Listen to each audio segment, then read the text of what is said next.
Hey, this is Ranjan. Review by চ্যানেলে আপনাদের স্বাগতম। আজকের ভিডিওতে কথা বলবো এবারের ঈদের সকল সিনেমার মাল্টিপ্লেক্সের বক্স অফিস কালেকশন নিয়ে। তো কোন সিনেমা কত আয় করলো এই জিনিসগুলো জানতে হলে ভিডিওর শেষ পর্যন্ত সাথেই থাকুন। তো প্রথমেই কথা বলা যাক বরবাদ সিনেমাটি নিয়ে। বরবাদ সিনেমা তো আগের যে সিনেমাগুলো ছিল দরদ, রাজকুমার, প্রিয়তমা, এগুলোর মাল্টিপ্লেক্সের কালেকশন ভেঙে ফেলেছে। অর্থাৎ মাল্টিপ্লেক্সের ওই সিনেমাগুলোর যে পুরো লাইফ টাইম কালেকশন ছিল সেই সিনেমাগুলোর কালেকশন মাত্র 4-5 দিনেই ভেঙে ফেলেছে বরবাদ সিনেমাটি। আপনারা ভাবতে পারছেন এই সিনেমাটা কত দূর এগিয়ে যাবে আর কি পরিমাণ ইনকাম করতে যাচ্ছে এই সিনেমাটা। বরবাদ সিনেমাটি প্রথম দিনে আয় করে 28 লক্ষ টাকা, দ্বিতীয় দিনে সেটা বেড়ে গিয়ে দাঁড়ায় 44 লক্ষ টাকা, তৃতীয় দিনে সেটা আরও বেড়ে যায় 59 লক্ষ টাকা। এরপরে এই সিনেমার শো বাড়ে এবং এই সিনেমাটি আয় করে 61 লাখ টাকা। তবে পঞ্চম দিনে এসে এই সিনেমার একটি না হয় দুটি শো কমিয়ে দেওয়া হয়েছে, এর জন্য এই সিনেমাটির আয় একটু কম হয়েছে। পঞ্চম দিনে এই সিনেমাটির আয় হয়েছে 58 লাখ টাকা। অর্থাৎ বরবাদ সিনেমাটি পঞ্চম দিনে আয় করেছে 58 লাখ টাকা। সব মিলিয়ে প্রথম 5 দিনে মাল্টিপ্লেক্স থেকে বরবাদ সিনেমাটি আয় করলো 2,50 লাখ টাকার মতো। এই সিনেমাটির বাজেটই ছিল 15 কোটি টাকা। এই সিনেমাটি যদি এইভাবে মাল্টিপ্লেক্সগুলোতে পারফরমেন্স করতে থাকে তাহলে ইজিলি মাল্টিপ্লেক্স থেকে 20 কোটি টাকার উপরে ইনকাম করতে পারবে। আর সাইডে সিঙ্গেল স্ক্রিন তো রয়েছেই, সেখান থেকে তো কোটি কোটি টাকা ইনকাম করবে এই সিনেমাটি।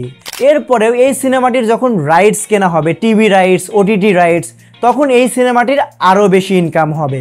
বরবাদের পাশাপাশি দাগি সিনেমাও অনেক বেশি টাকা ইনকাম করছে। তাছাড়া দাগি সিনেমার শো বাড়ানো হয়েছে। দাগি সিনেমাটি প্রথম দিন আয় করে 19 লক্ষ টাকা, দ্বিতীয় দিনে সেটা বেড়ে গিয়ে দাঁড়ায় 24 লক্ষ টাকা, তৃতীয় দিনে সেটা আরও বেড়ে দাঁড়ায় 26 লক্ষ টাকা, চতুর্থ দিনে দাগি সিনেমাটি আয় করে 27 লক্ষ টাকা এবং পঞ্চম দিনে শো বাড়ার কারণে এই সিনেমাটি আয় করে 32 লক্ষ টাকা। সব মিলিয়ে 5 দিনে মাল্টিপ্লেক্স থেকে দাগি সিনেমাটি আয় করে 1,28 লক্ষ টাকা। এরপরে আসা যাক জঙ্গলি সিনেমাটির কাছে। জঙ্গলি সিনেমাটি প্রথম দিন থেকেই তেমন হল পায়নি। প্রথম দিনে এই সিনেমাটি আয় করে 5 লক্ষ টাকা, দ্বিতীয় দিনে জঙ্গলি সিনেমাটি আয় করে 10 লক্ষ টাকা, তৃতীয় দিনে এবং চতুর্থ দিনে 8 লক্ষ টাকা আয় করে এবং পঞ্চম দিনে এসে এই সিনেমাটি আয় করে 6 লক্ষ টাকা। তো সব মিলিয়ে জঙ্গলি সিনেমাটি মাল্টিপ্লেক্স থেকে প্রথম 5 দিনে আয় করে 37 লক্ষ টাকা। এখন কথা বলা যাক শারাফ আহমেদ জীবন এবং মোশাররফ করিমের চক্কর সিনেমাটি নিয়ে।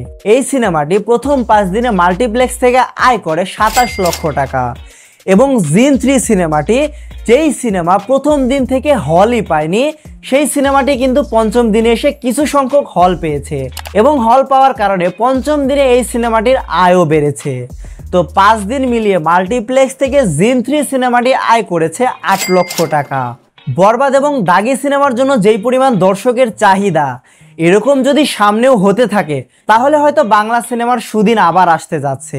তো এই ধারাটা যদি বজায় থাকে বাংলা ইন্ডাস্ট্রিতে সামনে আরও ভালো ভালো commercial cinema, action cinema, thriller cinema মানুষজন বানাবে এবং দর্শক সিনেমা হলে গিয়ে এই সিনেমাগুলো পছন্দও করবে। এবারের ঈদে দর্শকরা বুঝিয়ে দিয়েছে যদি সিনেমার গল্প ভালো হয় তাহলে দর্শক সিনেমা হলে যাবেই এবং সিনেমা দেখবেই। অর্থাৎ আমাদের ভালো গল্পের সিনেমা বানাতে হবে যেন দর্শক সিনেমা হলে গিয়ে সিনেমা দেখতে পারে। তো ওভারঅল মাল্টিপ্লেক্সের কালেকশন নিয়ে আপনার মতামত কি মনে হচ্ছে, কোন সিনেমাটা বেশি আয় করতে পারে কমেন্টে জানাতে পারেন। রিভিউ বাইয়ের সম্পূর্ণ ভিডিওটি দেখার জন্য ধন্যবাদ।